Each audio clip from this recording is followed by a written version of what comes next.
जंगल की एक सुनहरी सुबह थी। सूरज की किरणें पेड़ों के बीच से होकर जमीन पर गिर रही थी।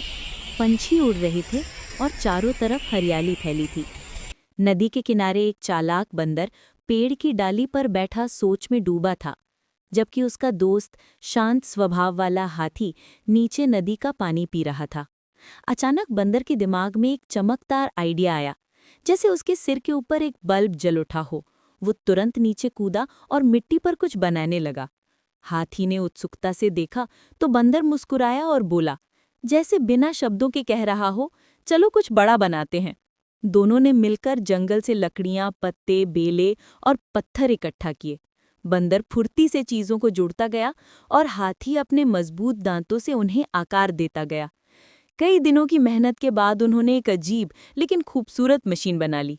एक कंप्यूटर जो लकड़ी और पत्तों से बना था और हल्की सी चमक दे रहा था। दोनों ने गर्व से उसे देखा और मुस्कुराए। अचानक वो कंप्यूटर अपने आप चालू हो गया। उसकी स्क्रीन पर हल्की सी रोशनी फैल गई और उस पर लिखा आया, हेलो।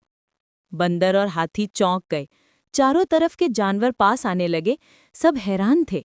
तभी कंप्यूटर की चमक और तेज होने लगी। स्क्रीन से रोशनी की लहरें निकलने लगी, पत्ते उड़ने लगे और हवा तेज हो गई। कंप्यूटर धीरे धीरे बढ़ने लगा। उसका आकार बड़ा होता गया। उसके आसपास की जमीन कांपने लगी। अब वो एक विशाल मशीन बन चुका था, जिसकी स्क्रीन पर चमकते हुए शब्द उभरे, मैं भी सोच सकता हूँ। बंदर और हाथी डर गए। उन्होंने एक दूसरे की ओर देखा, जैसे समझ गए हों कि ये चीज अब उनके बस की नहीं। पूरा जंगल चमक से भर गया था। पेड़ हिल रहे थे और माहौल डरावना हो गया था। तभी दोनों ने मिलकर जल्दी से एक योजना बनाई। उन्होंने मिलकर उस बड़े कंप्यूटर को एक विशाल पुराने पेड़ के अंदर बंद कर दिया।